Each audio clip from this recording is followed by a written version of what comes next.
Drama Teško je reći zbogom prati priču mladog bračnog para koji se susreće sa brojnim problemima koje nosi svakodnevica i odlukama koje muče većinu parova u Srbiji. Priča postaje još komplikovanija kada se u već dovoljno narušene odnose umeša treća osoba. Kroz komplikovane muško-ženske odnose kroz predstavu vodili su nas Nevena Ristić u ulozi Teje, Nina Janković koja glumi Enu i Ivan Mihajlović koji igra Davora.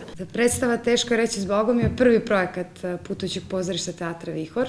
To je tekst pisao Miro Gavran.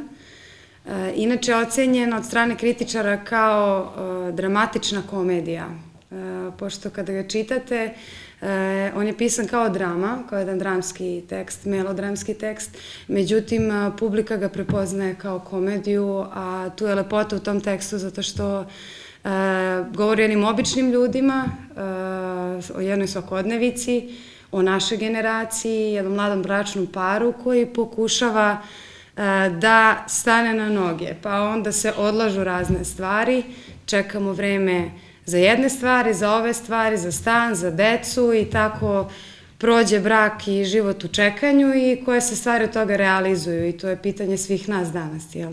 Ja tumačim Davora koji je treći čovek u firmi, kapitalista koji vodi borbu s vetrenjačama, odnosno sa ovim kapitalizmom koji je danas.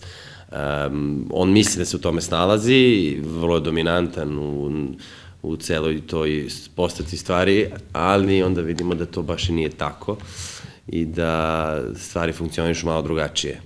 I zbog toga dolazi u probleme u koje dolazi, ide linijom manjeg otpora, vara ženu, raspada mu se život zato što nije bio dosledan sebi i kad nisi dosledan sebi, on te kapitalistička mašina upropasti.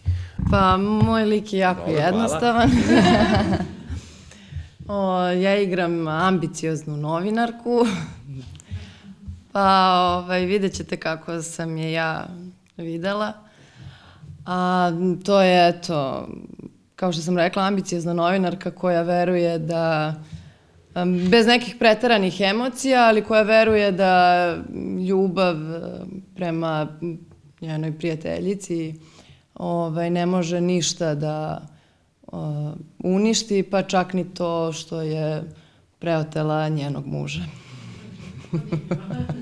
Jako zanimljivo. Ideja o osnivanju sopstvene produkcije pozorišta koje će živeti na točkovima rodila se još ranije u vreme studentskih dana, a teme koje ova mlada ekipa obrađuje tiču se porodice i društva, oslikavajući sredinu i probleme običnog čoveka.